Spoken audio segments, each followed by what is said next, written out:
Welcome back to another episode of Lost in the Farmer's Market Garden Shorts. Today's topic is oregano. Now, you know oregano as that critical seasoning that you find in Italian food, and Greek food specifically. The variety we're talking about today, which you see in front of you, is Origanum vulgare. Now, Origanum has specific meaning. Oros means mountain, and ganos means brightness. That leads to one of its Latin translations, which is joy and or brightness of the mountain. I don't know where the joy comes in, but brightness is pretty clear. Vulgare means common, as in this is the variety you think of when you think of oregano. This is pretty much the one you'll find in your cooking spices unless labeled otherwise.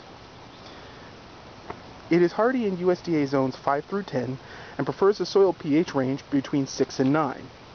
Since we're in zone 8A right now, and in fact, let's zoom in. There is a little honeybee going to town on one of the flowers there. I don't know if y'all can see it.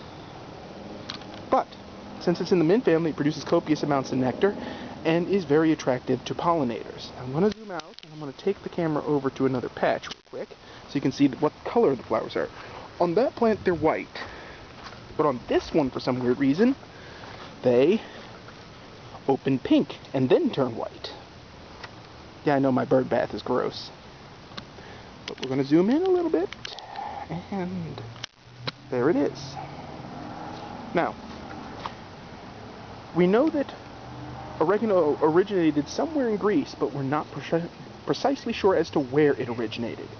We know for a fact that it is in the mint family, so it will spread. And as you can see in both of the groupings I've showed you, like a ground cover, which may be one of its better uses that nobody ever thought of.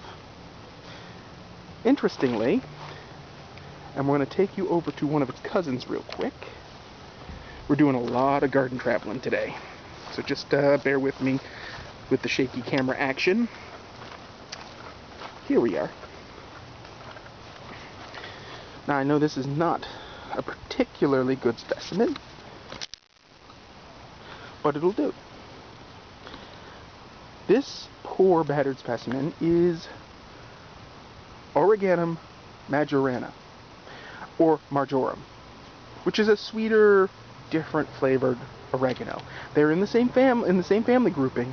They're both mints, but unfortunately, I'm having a hard time keeping majorum alive around these parts. Something either keeps eating it, or it gets too hot, or slugs. Not entirely sure. But there is a hybrid between the two of these. Italian oregano is actually a hybrid of majorum and straight oregano. It has some of the traits of both, which is a bonus. Now, in my test gardens, I have a metric F-load of oregano. I'm going to show you why. You see, actually, while we're here, no, that's not a good specimen. We're going to go on over. We're going to take a look. You see, oregano can, much to many people's disbelief, be aggressive. This was actually one potted specimen in a 14-inch fluted pot that got planted in this new bed, along with the toad lilies and the lemon thyme on the corner that's about to be crowded out. And as you can see, it's tried to take over. It's in full bloom. There are pollinators galore going on here. And I don't know if my zoom is good enough to catch that, but I am going to try. Well, so much for that. But anyway, oregano has a bunch of properties, aside from cooking, that make it worth growing. Now, in a medicinal sense, oregano, a tea made out of its leaves, can be used for sore throat, respiratory issues, asthma, bronchitis, and gastrointestinal tract issues, including upset. Too much of it can cause upset, but a cup or two of it should be enough to settle most of your issues. It has antimicrobial properties, and it may be a possible antiviral. You see, it has the same compounds as certain other herbs. I spoke of rosemary, and so it also, too, can shut down, and again, this has been done in some studies, lab studies, which are credible, it can shut down herpes 1 and 2. That's simplex, the one that gives you the sore on your lip, and number 2, complex, the one that gives you a sore on your unmentionables. That's what we're going with today, kids. Now I'm going to take you over to see a variety of oregano. As I make it through the weeds, I'm not sure how well you can see it through all those lovely lavender blossoms, but zoom out a little bit. It's down. There's oregano there, and that is a variety called Bristol Cross. Bristol Cross is a purely decorative oregano.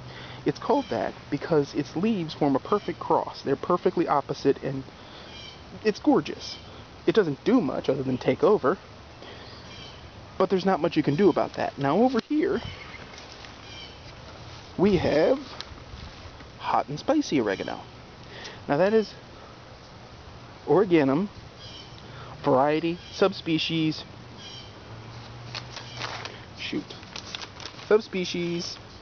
hirtum. Hirtum? Darn well killed him. But yeah, it's apparently a spicier, more pungent version. I've yet to see any proof of that, but then again, I have so much of it that, oregano-wise, that I may or may not ever get over here to this. Now, since this area is a mosquito haven, I'm going to withdraw and walk you through my garden just a little bit over to the grow tray, because there is something I need to show you.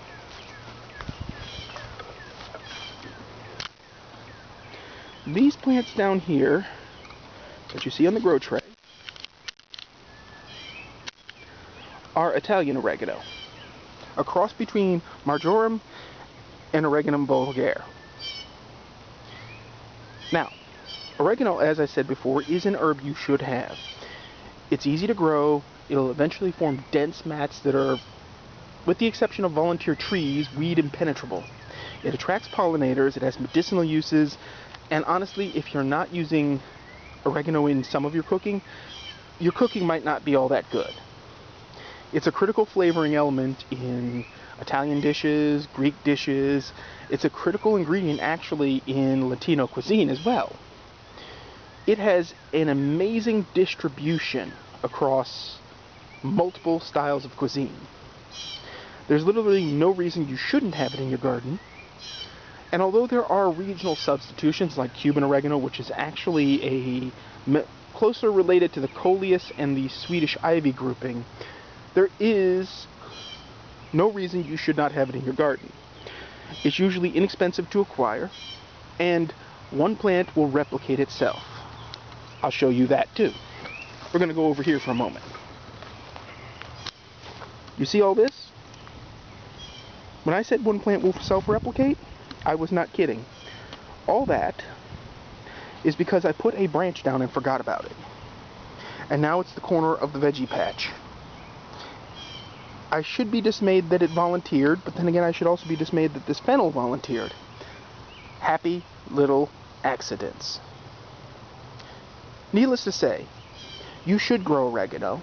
I do recommend it highly, and I believe that's all we have today for today's episode. So, if you like, leave a comment, hit the like button, subscribe, hit up the blog, and as always folks, keep them